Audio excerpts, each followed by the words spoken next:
अस्सलाम वालेकुम दोस्तों, मैं डॉक्टर तंजीम सिराज और मेरे यूट्यूब चैनल पर आपका बहुत बहुत स्वागत है। आपका वेलकम है। आज का हमारा टॉपिक बहुत ही ज़्यादा इम्पॉर्टेंट है, बहुत ही ज़्यादा अहम है, ख़ास करके ग्लूकोमा के पेशेंट के लिए, मरीज़ों के लिए। ग्लूकोमा आप जानते हैं एक बहुत ही ख़तरनाक बीमारी होती है। ग्लूकोमा को साइलेंट थीफ कहा जाता है। साइट का मतलब रोशनी जो है धीरे धीरे किल करता है ग्लूकोमा। ग्लूकोमा की अर्ली डायग्नोसिस, पहले पता लग जाए ग्लूकोमा है, फिर उसका मैनेजमेंट किया जाए तो ये आपकी जो रोशनी है उसको बचा सकती है काफ़ी हद तक। उसके लिए कुछ टेस्ट होते हैं, कुछ डायग्नोसिस के टूल्स होते हैं जिनको समझना बहुत ज़रूरी होता है। इसी रूल में से एक रूल होता है ISNT रूल। आज हम बात करेंगे कि ISNT रूल क्या होता है, उसको हम किस तरीके से समझें और ग्लूकोमा की डायग्नोसिस के लिए कितना इंपॉर्टेंट है। शॉर्ट में हम समझेंगे कि ग्लूकोमा क्या होता है। काला मोतिया ग्लूकोमा एक ऐसी बीमारी है जिसमें कि हमारी जो नर्व रहती है, ऑप्टिक नर्व, वो ग्रेजुअली धीरे धीरे वो डाउन होती जाती है, ख़राब होती जाती है, डिजेनरेट होती जाती है और रोशनी कम होती जाती है। ग्लूकोमा में पहले पेरिफेरल साइड विज़न जो है जाता है, फिर धीरे धीरे सेंट्रल विज़न यानी कि जो हमारा सेंट्रल विज़न होता है, बीच वाली रोशनी, वो भी जो है चली जाती है। अब हम समझेंगे कि ऑप्टिक डिस्क क्या होती है और न्यूरो रेटिनल रिम क्या होता है। फंडस एग्जामिनेशन के दौरान हम ऑप्टिक डिस्क को ऑब्ज़र्व करते हैं, देखते हैं, ठीक है। उसमें ऑप्टिक डिस्क को ऑब्ज़र्व करते हुए हमें बीच में एक डिप्रेशन यानी कि धंसान, एक गड्ढा सा मालूम पड़ता है जिसे हम बोलते हैं ऑप्टिक कप, और उसके चारों तरफ जो टिश्यूज़ होते हैं उसे हम बोलते हैं न्यूरो रेटिनल रिम, NRR। एक हेल्दी आई में, एक नॉर्मल आई में ये जो न्यूरो रेटिनल रिम की थिकनेस होती है वो अलग अलग होती है, वेरी करती है, ठीक है। और ये जो न्यूरो रेटिनल रिम की जो थिकनेस होती है इसी को समझाता है ISNT रूल। I मतलब inferior rim, S for superior rim, N for nasal rim and T for temporal rim. जो नॉर्मल आइज़ होती है, जो नॉर्मल जो ऑर्डर होता है न्यूरो रेटिनल रिम का, जो थिकनेस का नॉर्मल जो आइज़ में ऑर्डर रहता है वो इंफीरियर सबसे ज़्यादा थिकेस्ट, फिर सुपीरियर थिकेस्ट होता है, मोटा होता है, फिर नेज़ल, फिर टेम्पोरल। यही रूल कहलाता है ISNT रूल। अगर आप ऑप्टिक डिस्क को एक जो है एक क्लॉक की तरह देखोगे, घड़ी की तरह देखोगे, तो उसमें आप इसको आप ऐसे समझिए, जो नीचे का पोर्शन है, वो सबसे ज़्यादा थिकेस्ट होगा, फिर ऊपर का जो पोर्शन होगा वो ज़्यादा थिकेस्ट होगा, ठीक है, इस तरीके से होगा। और बाकी जो साइड्स के जो होते हैं वो थिन होते हैं, ठीक, वो पतले होंगे। और यही एक नॉर्मल ISNT पैटर्न होता है, यानी कि इंफीरियर, सुपीरियर, नेज़ल, टेम्पोरल सबसे लास्ट में, सबसे ज़्यादा थिन। अब जानते हैं कि ISNT रूल इतना ज़्यादा इम्पॉर्टेंट क्यों होता है। ग्लूकोमा, काला मोतिया में सबसे पहले जो थिनिंग स्टार्ट होती है वो इंफीरियर और सुपीरियर जोन में स्टार्ट होती है। यानी कि अगर ग्लूकोमा किसी पेशेंट को होता है तो इसका जो इंफीरियर एंगल, मतलब इंफीरियर जो साइड है और जो सुपीरियर साइड है, यहाँ पर सबसे पहले थिनिंग स्टार्ट हो जाएगी और जो ISNT का रूल है वो यहाँ पर वायलेट कर जाएगा।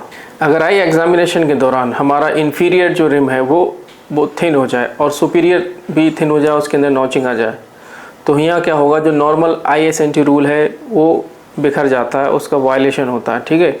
तो यहाँ पर ग्लूकोमा का सस्पिशन जो है बढ़ जाता है। अब आइए मैं आपको डायग्राम की मदद से कुछ आपको समझाना चाहता हूँ।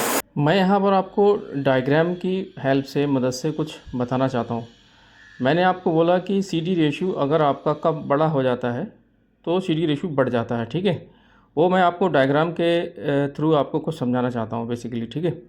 जैसे आप देख सकते हैं कि ये वाला जो डायग्राम है, ठीक है, यहाँ लिखा हुआ है 0.3 CD रेशियो, ठीक। अब ये जो 0.3 CD रेशियो लिखा हुआ है, यहाँ आप ये देख लीजिए, ये कप कहलाता है, ये चीज़, ये पोर्शन, ये कप है, ऑप्टिक कप। इसका साइज़ छोटा है तो 0.3 CD रेशियो आपको मिलता है, ठीक है।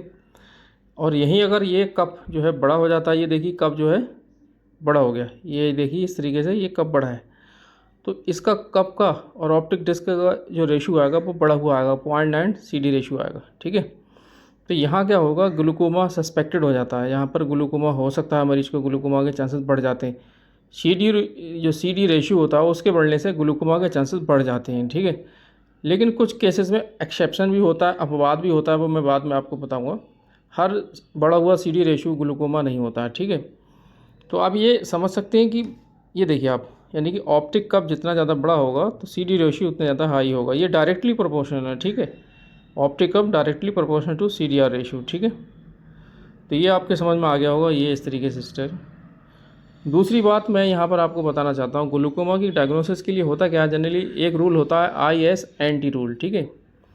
यहाँ पर आप देखिए कि ये इन्फीरियर, नेज़ल, टेम्पोरल, सुपीरियर, ठीक है। ये तो IS&T रूल के मुताबिक ये जो नीरो ये जो एरिया होता है NRR है, ठीक है। ये नीरो रेटिनल रिम, ठीक है। ये यहाँ क्या है, ये जो थिकनेस देख रहे हो आप इन्फीरियर पे, ये जो पोर्शन है यहाँ से यहाँ तक की दूरी का, ये थिकेस्ट होता है। उसके बाद ये ज़्यादा थिक होता है, ये मोटाई इसकी, ये लंबाई चौड़ाई ये देख रहे हैं आप, ये ज़्यादा मोटी होगी। फिर नेज़ल, फिर टेम्पोरल।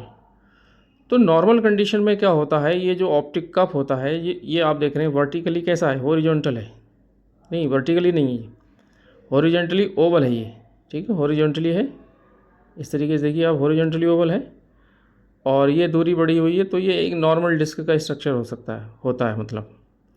अब यहीं अगर ये एबनॉर्मल हो जाए तो एबनॉर्मल में क्या है, देखिए कि आप, ये क्या हो गया, वर्टिकली ओवल हो गया। और वर्टिकली जब ओवल हुआ तो क्या हुआ, ये जो थिकनेस मतलब ये जो थिकनेस थी ये घट गई। अब यह क्या, नेज़ल ज़्यादा दिख रहा है, सुपीरियर की भी घट गई, ठीक है। तो ये जो कंडीशन होती है एबनॉर्मल कंडीशन होती है। ये IS&T रूल यहाँ पर क्या होता है, यहाँ लागू नहीं हो पा रहा है, यहाँ मतलब वायलेट कर रहा है। तो ये कंडीशन बन जाती है। ऑप्टिक डिस्क जब हम देखते हैं, एग्जामिनेशन करते हैं, तो यहाँ पर सस्पेक्ट क्या होता है, ग्लूकोमा सस्पेक्ट होता है, ठीक है।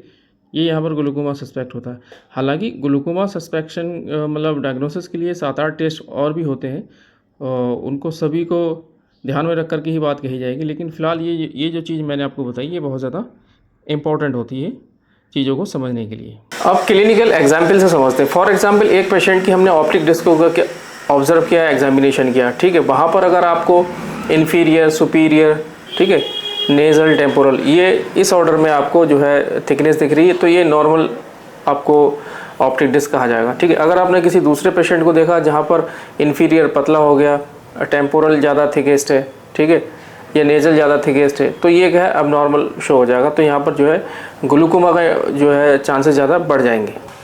Limitation of the IS&T rule.